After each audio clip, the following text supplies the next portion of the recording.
If you'd like to see my secret weapon for planning and watch me set up this monthly spread, then stay tuned.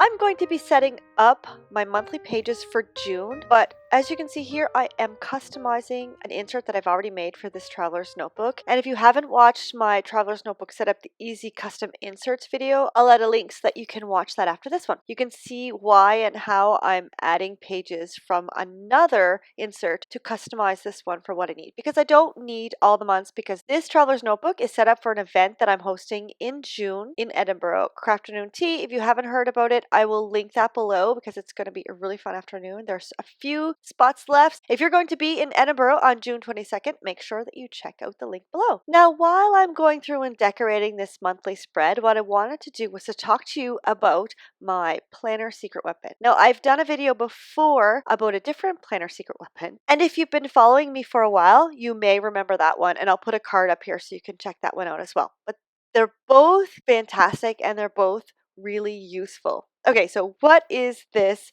planner secret weapon that I'm talking about today? Okay, what it is basically doing a monthly spread before you plan your days and your weeks. You can do a yearly spread as well, but what happens when you put in all the things that you have going on for a month means that you have everything at one glance. It gives you an overview so you can look at the bigger picture. You can see in one glance what you have going on in the next 4 or 5 weeks without having to turn the pages. If you are planning on a daily spread or a weekly spread, you have to turn the pages to see what you have coming up. But when you plan in a monthly spread, you can see at one glance what the bigger picture looks like. And this look at the bigger picture allows you to see what you have going on, and more importantly, when you have time to work on your goals and all the things that you really want to do. Now, I'm definitely not saying that you shouldn't plan in a weekly or daily spread later, but planning out your month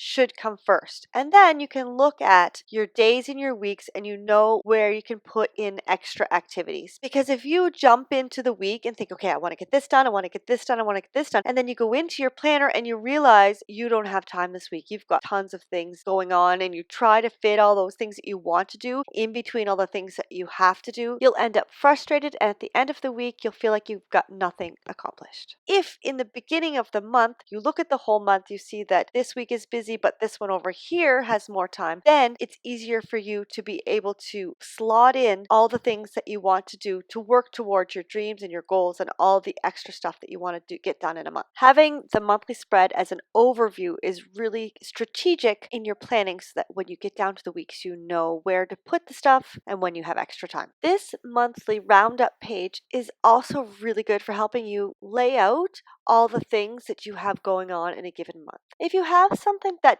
isn't date related, doesn't have an appointment or a deadline or anything with a specific date attached to it, then you can list it here on this page, and then once all the things that are dated are added to your monthly spread, you can go to this list and choose the things that you want to add depending on how much time is left. I usually use these types of pages as a more memory keeping type of page, but it really can come in handy in your planning when you do have a list of things that you want to get done in a month, as well as things that have deadlines and dates and appointments. The lists that are here can be completely customized. You see that I've actually covered up the titles that were there with stickers, and I found these in one of the Carpe Diem sticker tablets called Planner Basics. And so I just have June at the top, it's your birthday, and list all the birthdays. Then I have don't forget, important, to do, and plan. But there are so many different ones to choose from in this sticker book, so you really have a lot of options, and the possibilities are endless. You can plan whatever you want. Plus, the sticker tablets like this one and the numbers one that I used on the calendar page, they have a common color scheme. If you would notice at the beginning, I pulled down the TN on the right hand side, you can still see it there, so that I could match the colors,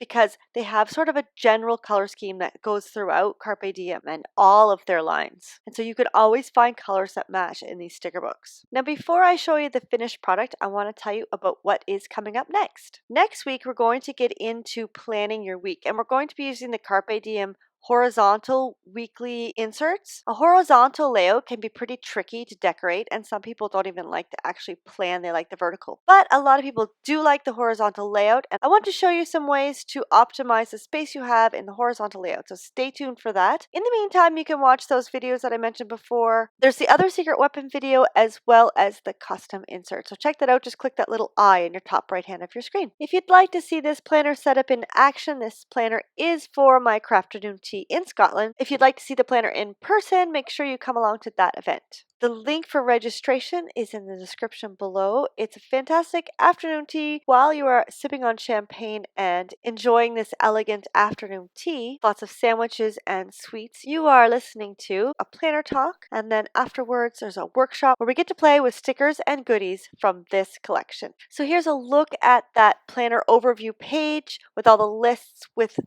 the pen before I've actually written in the list. I'll show you the pen in just one second. And here is the calendar page, again, before the pen, before I write in all the activities and things we need to do in June. Now let's have a look with some of the pen. I have a few lists on here, and then I've written in the activities that we have going on in June, and that really shows me the white space. What's left? Where do I have time? What can I add stuff in? So there you go. That's the video. Have a fantastic day and happy planning.